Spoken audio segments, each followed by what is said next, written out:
John Constable. Imagine a world with no fridges, no freezers, and no electricity. Yet somehow, people still manage to keep food fresh for weeks, months, and even years. In the medieval era, survival depended on it. Whether storing meat for winter or preserving harvests for hard times, our ancestors developed ingenious methods to outsmart nature. In this video, we'll uncover the fascinating techniques medieval people used to preserve their food, long before modern refrigeration ever existed. In the medieval world, the ability to preserve meat was not just a matter of convenience, it was a matter of survival.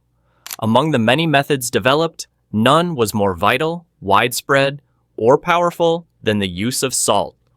Salt was more than just a seasoning in the Middle Ages. It was a preservative so essential to life that wars were fought over it, taxes were levied upon it, and entire cities flourished around its trade. The preservation process began with sourcing the salt itself.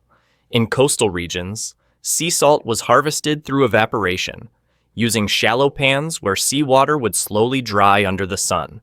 In inland regions, rock salt was mined from deep underground caverns. The cost and difficulty of acquiring salt made it a valuable commodity, sometimes referred to as white gold. It wasn't uncommon for a portion of a soldier's wages, what we now call a salary, to be paid in salt. Once acquired, salt was used to cure meats in a process that could take days or even weeks. Large cuts of meat, often from pigs, cows, or game animals, would be packed in barrels or troughs, completely buried in layers of coarse salt. As the salt drew out the moisture from the flesh, it created an environment where bacteria and spoilage organisms couldn't thrive. This dehydration, combined with salt's natural antimicrobial properties, meant that meat could be kept edible for months, sometimes even years, depending on the climate and storage conditions. Salting was especially critical during the winter months when hunting became difficult and fresh food was scarce. Farmers and villagers would slaughter animals in the late autumn before the depths of winter set in, and then begin the labor-intensive process of preserving as much of the meat as possible. This was often done communally, with families or villages coming together to share in the work and ensure that no part of the animal went to waste. Everything from the muscles to the fat and even the organs would be preserved using a combination of salting and other techniques like smoking or rendering. One of the most common products of this process was salted pork, which became a dietary staple across Europe. In coastal areas, salted cod, also known as stockfish or bacalhau, was widely consumed and even exported across the continent. Because of its durability, salted fish became particularly important in Christian regions, where religious fasting laws prohibited the consumption of meat on certain days. The church's influence indirectly encouraged the development of large-scale fish salting operations, which in turn fed the economies of entire towns. Once salted, the meat was often stored in barrels and kept in cool, dry places like cellars, pantries, or even buried underground. Some meats were pressed or weighted down to squeeze out excess liquid and ensure the salt fully penetrated the flesh. When it came time to eat the preserved meat, it wasn't simply thrown onto the fire. The intense saltiness had to be carefully dealt with. People would soak the meat in water, sometimes for hours or even overnight, to draw out the excess salt. Then it would be boiled, stewed, or roasted, often with herbs and vegetables to balance its preserved, sometimes tough texture. Salt-preserved foods didn't just sustain peasants and farmers. They were also critical for knights, soldiers, and explorers. Armies on campaign relied heavily on salted rations that could be easily transported and kept from spoiling during long marches. Explorers, especially during the later medieval and early Renaissance periods, brought barrels of salted meat and fish aboard their ships, knowing that without them, scurvy and starvation would quickly set in.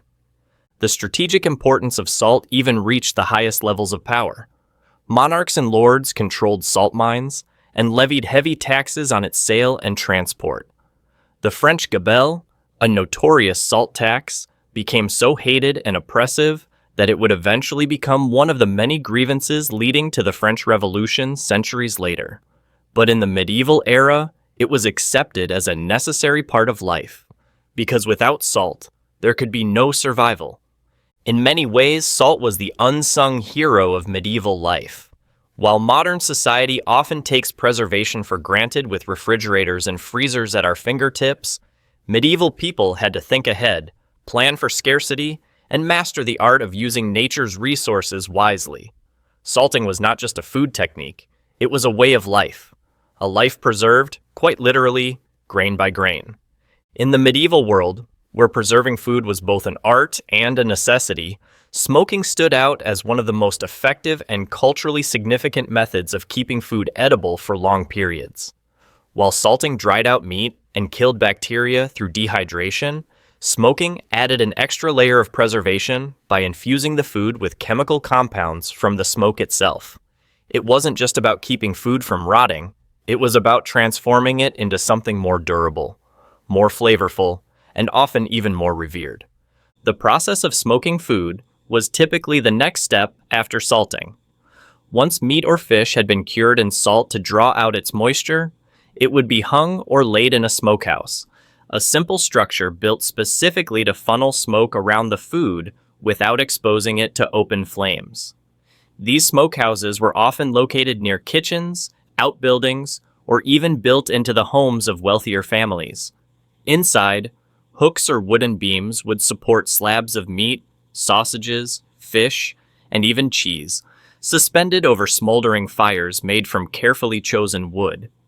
The type of wood used in the smoking process was critical, as it affected not only the taste, but also the preservation quality. Hardwoods like oak, beech, apple, and cherry were commonly used because they burned slowly and produced dense, aromatic smoke. Each region had its own preference, and over time, unique flavors became part of local culinary traditions. The smoke from these woods contained formaldehyde, phenols, and other natural compounds that killed bacteria and fungi, while also drying the surface of the food and creating a protective barrier. Smoking came in two main forms: cold smoking and hot smoking. Cold smoking was a longer process, sometimes taking days or even weeks, and involved exposing food to smoke in a chamber where the temperature was kept low, usually between 60 to 90 degrees, 15 to 30 degrees. This method didn't cook the food, but instead allowed it to slowly absorb the smoke while continuing the drying process. Hot smoking, on the other hand, involved higher temperatures that cooked the food as it was being smoked, providing both preservation and immediate edibility.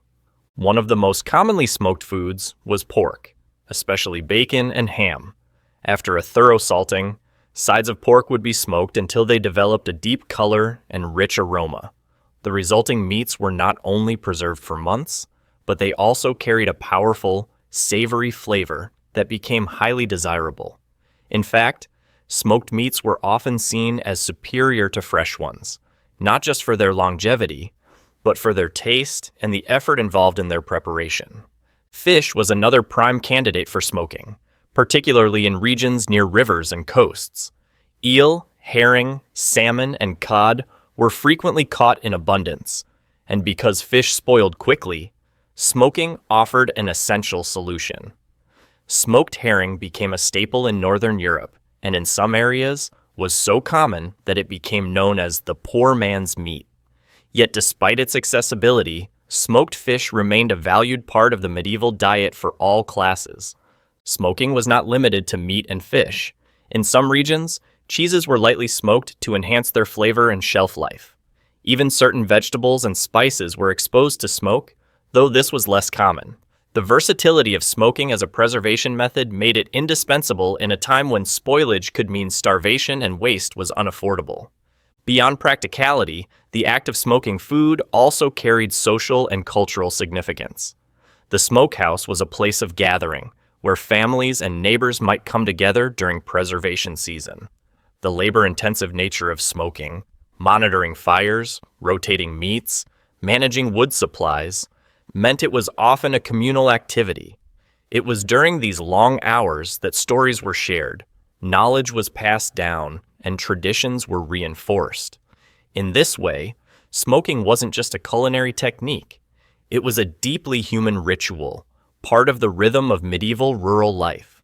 In wealthier households and castles, dedicated smokehouses could be grand in scale, used to prepare huge quantities of preserved meat to support not just the family, but all their servants, guards, and guests. In monasteries, where self-sufficiency was paramount, smoking was practiced meticulously. Monks recorded methods, experimented with woods, and refined recipes, some of which formed the basis for traditional smoked goods still enjoyed today. Perhaps what's most remarkable is how smoking bridged the gap between necessity and pleasure. While it served a vital role in food security, it also elevated the culinary experience. The smoky flavors became associated with festivity, warmth, and heritage. Even today, modern smoked meats and fish echo the ancient practices that kept medieval kitchens alive through harsh winters and poor harvests. In a world without refrigerators or even the concept of cold storage, smoking was a brilliant innovation. It was chemistry, craftsmanship, and culture rolled into one. It allowed medieval people to harness the elements, fire, air, wood, and time, to protect their food and feed their communities. And long after its practical necessity has faded, the flavor of smoke still lingers on our tables, a delicious reminder of a time when survival depended on fire, patience, and wisdom. In the absence of modern refrigeration, medieval people turned to the most natural solution available to them: Mother Earth herself. Root cellars and cool storage spaces became vital tools in the medieval household, offering a way to preserve perishables without the need for ice or artificial cooling. These storage methods, though simple in principle, were incredibly effective and revealed just how closely people once lived in harmony with their environment. A root cellar, in its most basic form, was an underground chamber or pit used to store fruits, vegetables, grains, and even dairy products. The idea was to take advantage of the Earth's stable temperature below the frost line. While the air outside could be blisteringly hot in summer or bone-chillingly cold in winter, the ground several feet below the surface remained relatively constant, usually hovering between 45 to 55 degrees Fahrenheit, 7 to 13 degrees Celsius, in temperate climates. This cool, dark, and slightly humid environment was ideal for slowing down the ripening and decomposition of produce, and for maintaining the quality of stored goods over long periods. Medieval root cellars came in many shapes and sizes, depending on geography, available materials, and the wealth of the family. In rural areas, a root cellar might be a simple hole dug into a hillside or into the ground, reinforced with wooden planks or stone walls to prevent collapse. More sophisticated versions included arched stone chambers, often with carefully engineered ventilation systems to control moisture levels and air circulation. The entrances were sometimes hidden or secured to prevent animals, and in lean times, even desperate neighbors, from stealing food. The layout of a medieval root cellar was carefully planned. Heavier vegetables like potatoes, turnips, and carrots were packed in sand or straw to keep them from rotting and placed on lower shelves where the temperature was coldest. Apples, which emit ethylene gas that can spoil other produce, were stored separately, often hung in baskets from the ceiling or kept in clay jars with sealed lids. Cabbages might be wrapped in cloth and hung from rafters. Grains, beans, and dried legumes were stored in sealed wooden barrels or ceramic jars to keep out insects and rodents. Root vegetables, in particular, gave these cellars their name, and for good reason. Carrots, beets, parsnips, rutabagas, and onions could last for months if kept cool and dry. In fact, medieval farmers would often grow these crops specifically for storage, knowing they would be a critical food source throughout the winter. Without access to fresh produce during the colder months, people relied heavily on what had been carefully stored underground. The use of natural insulation materials like straw, hay, moss, and burlap was common practice. These materials added an extra layer of protection against both temperature fluctuations and humidity. Moisture control was crucial. Too much humidity could cause mold, while too little could cause foods to shrivel and dry out. Ventilation shafts or small chimneys were sometimes included in the design to allow warm, moist air to escape and cool air to circulate. Some advanced root cellars even had separate chambers for different types of food, based on their storage needs. The practice of cool storage extended beyond dedicated root cellars. In wealthier estates and monasteries, underground pantries or vaulted stone rooms were built directly into the foundations of large buildings. These spaces, often located below kitchens or dining halls, remained cool year-round and were used not only for produce but also for cheese, butter, ale, and wine. The stone walls absorbed heat and maintained a stable climate inside. Thick wooden doors sealed off the space and helped keep the temperature low. In some parts of Europe, particularly in mountainous or northern regions, ice houses were used by the nobility. These were deep pits or domed stone structures where blocks of ice, harvested from frozen lakes or rivers in winter, were packed in straw and stored for use during the warmer months. While ice houses were far too expensive and labor-intensive for ordinary people, they marked a turning point in the evolution of cool storage and foreshadowed the invention of refrigeration centuries later.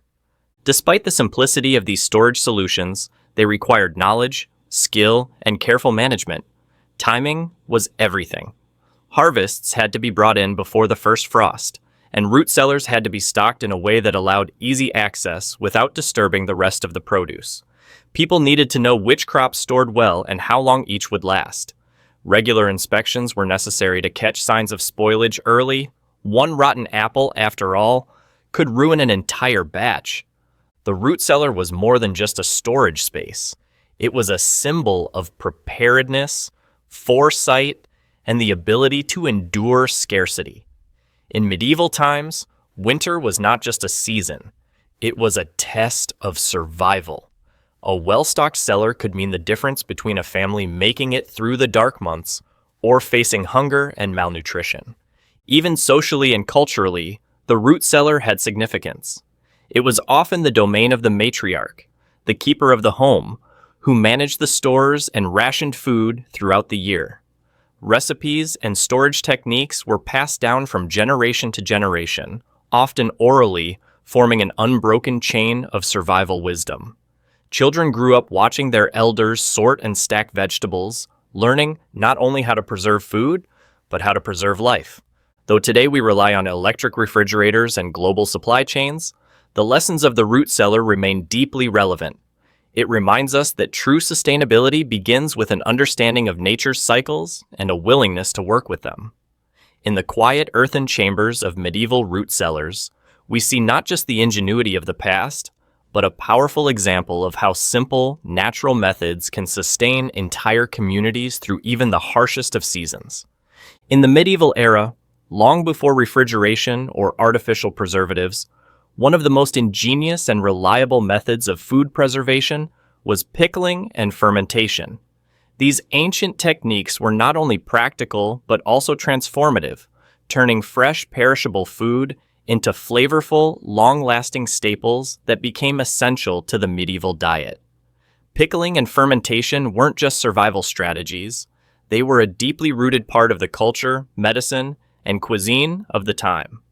The core principle behind pickling is simple: submerging food in a solution that prevents spoilage. Typically, this was either a strong brine made of salt water or an acidic liquid like vinegar. Both environments were hostile to the growth of harmful bacteria, molds, and yeasts, while allowing certain beneficial microorganisms to thrive. These good bacteria played a key role in fermentation, a biological process that not only preserved the food, but often enhanced its nutritional value and flavor. Salt, once again, was central to the process. Vegetables like cucumbers, onions, garlic, turnips, and cabbage were packed into earthenware jars or wooden barrels and covered with salted water. This brine created an anaerobic environment, one without oxygen, in which beneficial lactobacillus bacteria could flourish. These bacteria converted the natural sugars in the vegetables into lactic acid, which further preserved the food and gave it its characteristic tangy taste. Fermented cabbage, for example, was turned into what we now know as sauerkraut. In the Middle Ages, this dish was a dietary staple, especially in Central and Eastern Europe. It could last for months when stored in a cool place, providing essential vitamins, particularly vitamin C, during the long winter months when fresh produce was scarce. Sauerkraut was not just peasant food. It was consumed by all social classes and even valued for its health benefits. In a time when scurvy and other deficiencies were common, fermented foods quietly served as a form of preventative medicine. Another widespread fermented product was pickled cucumbers. These were often flavored with herbs, garlic, or spices, and kept in stone jars sealed with cloth, wax, or animal fat to prevent contamination. Pickled garlic and onions were especially popular because they added bold flavor to otherwise bland or preserved meals. The acidity of vinegar-based pickles meant they could survive for months, sometimes even years, without spoiling. Fermentation extended well beyond vegetables. Dairy products like milk were turned into yogurt, kefir, and various regional cheeses using microbial cultures. Not only did this extend the shelf life of dairy, an otherwise highly perishable item, but it also made it easier to digest, especially for populations with lactose intolerance. In monasteries, cheesemaking was considered both a craft and a science. Monks developed specialized techniques that allowed certain cheeses to age for months or years, encased in wax or mold rinds that protected the edible interior. Grains and legumes were also fermented, though less commonly. In parts of medieval Europe, fermented porridges and breads became part of the daily diet. Sourdough, which relies on wild yeast and lactic acid bacteria, was the primary bread leavening method. Without commercial yeast, fermentation was the only way to make dough rise. This slow fermentation process not only made bread last longer, but also increased its nutritional value by breaking down phytic acid, a compound that can interfere with mineral absorption. Even meat and fish could be fermented in some regions. While this was less common than salting or smoking, certain coastal communities developed techniques to ferment fish, often in sealed barrels with salt and natural enzymes.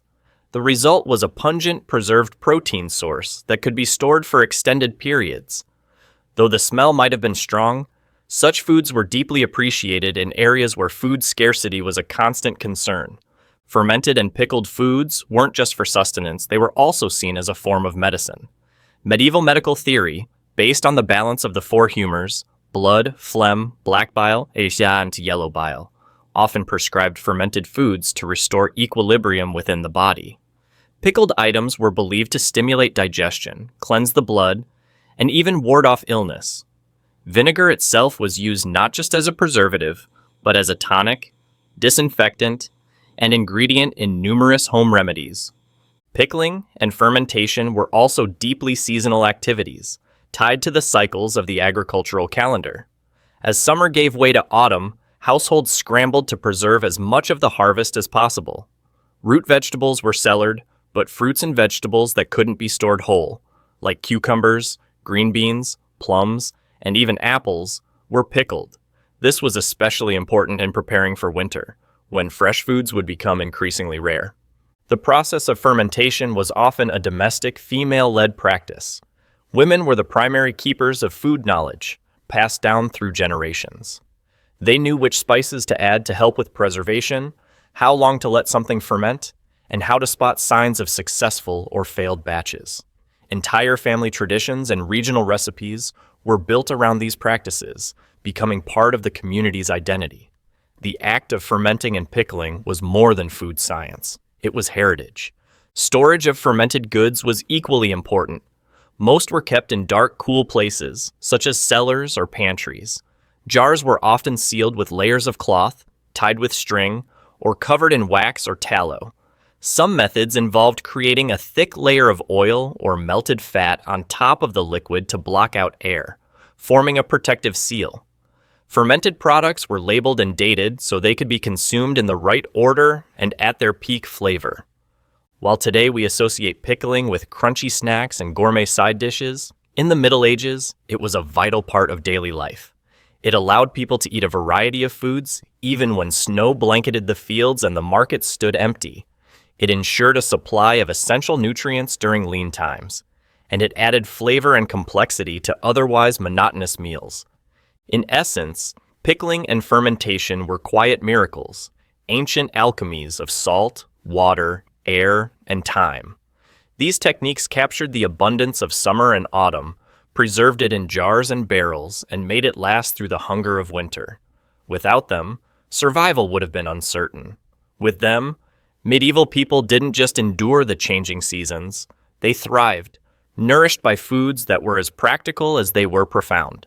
In a world without electricity or artificial preservation, one of the most ancient and widely used methods of preserving food was drying. By removing moisture, the essential ingredient for microbial growth, drying allowed medieval people to store food for long periods without the risk of spoilage. Whether using the warmth of the sun, the open air, or the heat of a hearth, drying was a remarkably effective and accessible technique that required little more than patience, knowledge, and a suitable climate. It was simple, yet powerful, transforming perishable items into lightweight, compact, and long-lasting staples. The fundamental principle of drying is to reduce the water content in food to a level where bacteria, molds, and yeasts can no longer thrive. In the Middle Ages, people understood this through practice and experience, even if they didn't know the microbiology behind it. They learned that food left out in dry, breezy conditions would become tougher, lighter, and more shelf-stable. And over time, entire systems developed around this process.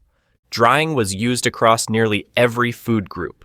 Fruits, vegetables, herbs, grains, legumes, and even meat and fish could be dried and stored.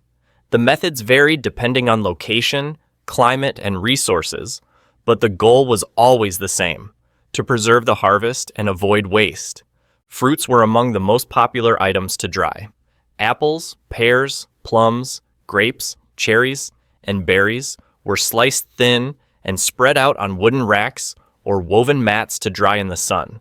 In cooler or damper climates, these fruits might be dried near a fire or in the upper rafters of a kitchen where heat rose. Dried fruits became chewy, sweet, and intensely flavored. They were used in porridges, baked goods, or eaten on their own as snacks and sources of natural sugar. Raisins, dried plums, prunes, and apple rings were especially common in medieval markets and pantries. Vegetables, too, were dried for use during the winter months. Onions, garlic, leeks, and beans were strung together and hung from ceilings in kitchens or storage rooms. Peas and lentils were dried in the field, or indoors, and stored in cloth sacks or ceramic jars. Cabbage and kale were sometimes shredded and dried in thin sheets, while mushrooms, when available, were prized for their ability to retain flavor even after months of storage. These dried vegetables were often rehydrated in soups and stews, forming the base of countless winter meals. Meat and fish were more difficult to dry because of their higher fat content and greater risk of spoilage, but they were dried nonetheless, often in combination with salting. Thin slices of meat were salted first to draw out moisture and prevent bacterial growth, then hung in dry, well-ventilated spaces. In coastal regions or near rivers, fish such as herring, cod, and eel were preserved in massive drying racks, sometimes reaching several feet tall, forming a familiar and iconic sight in fishing villages. Stockfish, dried cod with a rock-hard texture, was one of the most important dried fish products of the medieval period. It was light, durable, and could be transported across long distances without refrigeration. It became a staple for travelers, soldiers, and religious fasting days.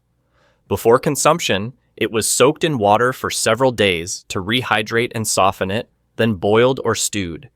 Herbs and spices, which held both culinary and medicinal value, were also dried. Bundles of rosemary, thyme, sage, and mint were tied together and suspended from ceiling beams, or tucked into linen pouches. These herbs not only added flavor to meals, but were believed to offer healing properties. Dried flowers, like chamomile or elderflower, were used for teas and tinctures, while seeds, such as dill, fennel, and anise, were ground into powders for both seasoning and herbal medicine. Drying was not just about exposure to heat, it was also about airflow. Successful drying required a balance of warmth and ventilation.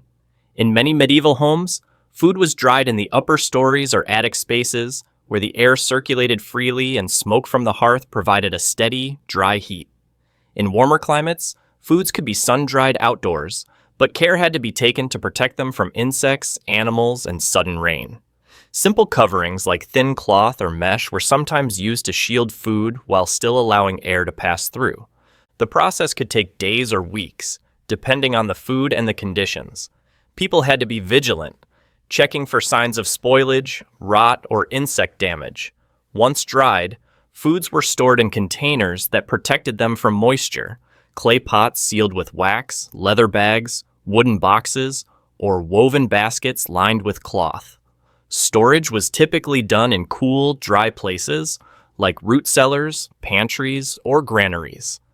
The dried foods of the Middle Ages were not just emergency rations or second-rate substitutes. They were integral to the rhythm of daily life and culinary tradition. Recipes were developed around dried ingredients, and people developed a sophisticated understanding of how to rehydrate, season, and combine these foods for nourishment and flavor. Dried fruits sweetened breads and desserts. Dried beans and lentils thickened hearty stews. Dried meats added rich, smoky undertones to meals shared around the hearth. Drying food also had a broader economic and social impact. Because dried foods were lightweight and long-lasting, they could be traded across long distances, contributing to regional markets and even international commerce. Spices and dried herbs traveled along trade routes from the east, while dried fish and meat made their way from coastal villages to inland towns. Pilgrims, knights, and traders packed dried foods in their satchels to sustain them on long journeys. Moreover, the practice of drying reinforced a deep awareness of the seasons and the land. People harvested, dried, and stored food, not just to get by, but to plan, to protect, and to endure. The ability to preserve food through drying meant freedom from immediate dependence on the day's catch or the week's harvest. It meant the difference between hunger and abundance when snow covered the fields and game was scarce. In a time when nothing could be taken for granted and survival was hard-won, drying food was one of humanity's simplest and most effective defenses against nature's unpredictability. It was a quiet revolution that required no fire, no metal, and no magic. Just sun, wind, and wisdom passed from generation to generation. Through drying, medieval people captured the fleeting bounty of summer and autumn and carried it into the heart of winter. And in doing so, they turned the ephemeral into the enduring.